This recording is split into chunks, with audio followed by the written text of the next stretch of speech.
Aujourd'hui, on m'a ôté ma fille. On a ôté la vie de ma fille. Pourquoi? Pour des paroles d'enfant. Un enfant qui tue un autre enfant, vous vous rendez compte? C'est grave. C'est très grave ce qui se passe.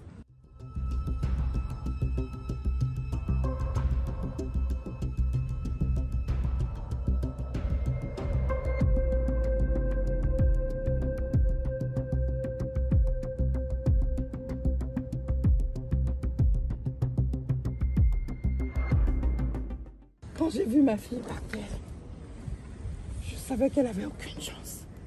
Ils m'ont emmené dans le camion et ils m'ont dit qu'ils n'ont pas pu faire quoi que ce soit pour elle parce que le couteau avait traversé le cœur. Elle est venue me voir à 14 h pour me dire « Maman, n'oublie pas ton IRM ».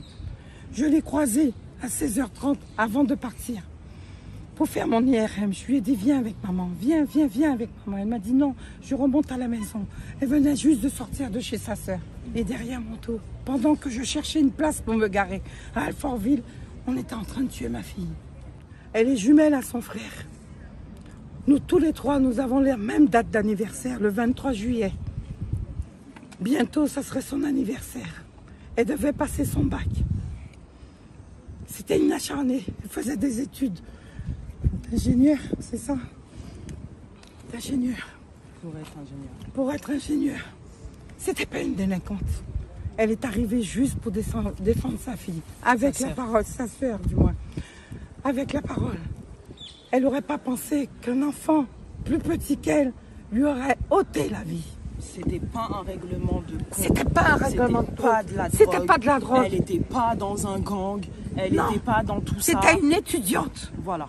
Une étudiante. Qui est venue défendre sa petite sœur. C'est tout. À l'époque, les enfants, quand ils faisaient une connerie. Ma génération, en tout cas, celle de ma mère, je pense aussi la vôtre, se battait avec les poings. Se battait avec les poings. Aujourd'hui, ou par la parole. Aujourd'hui, on en est à ce qu'on prend des couteaux, des fusils. Vous croyez où, les jeunes? Vous n'êtes pas fatigués d'endeuiller des familles? Et ce petit s'est permis d'aller chercher un couteau de cuisine pour venir la planter en plein thorax.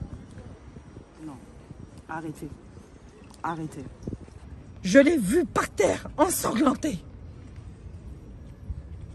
dans une mare de sang. Pourquoi? Pourquoi? Parce que des parents ont laissé cet enfant, ils ont abandonné cet enfant. Combien de parents qui laissent leurs enfants dehors? Combien de parents qui ne vérifient pas ce que leurs enfants font? Combien de parents qui ne vont pas aux réunions? Combien de parents qui se laissent aller parce qu'ils ont peur de la justice? Combien d'enfants qui font ce qu'ils veulent, qui n'ont même pas peur de la justice? Combien? Où est-ce qu'on va? Combien d'enfants qui vont se retrouver demain à la place de ma fille? Je demande aux parents de se ressaisir, de ne pas laisser leurs enfants, de ne pas abandonner leurs enfants. Même si vous êtes séparés du père ou de la mère, on s'en fout. Mais soyez à côté de vos enfants. Ils sont où les parents de cet enfant? De toutes les façons, qu'est-ce qu'il reste à faire à part pleurer? Ça ramènera jamais ma fille. Plus jamais. Le seul souvenir que j'ai d'elle, c'est qu'elle me dise « Et la vieille, tu vas où ?»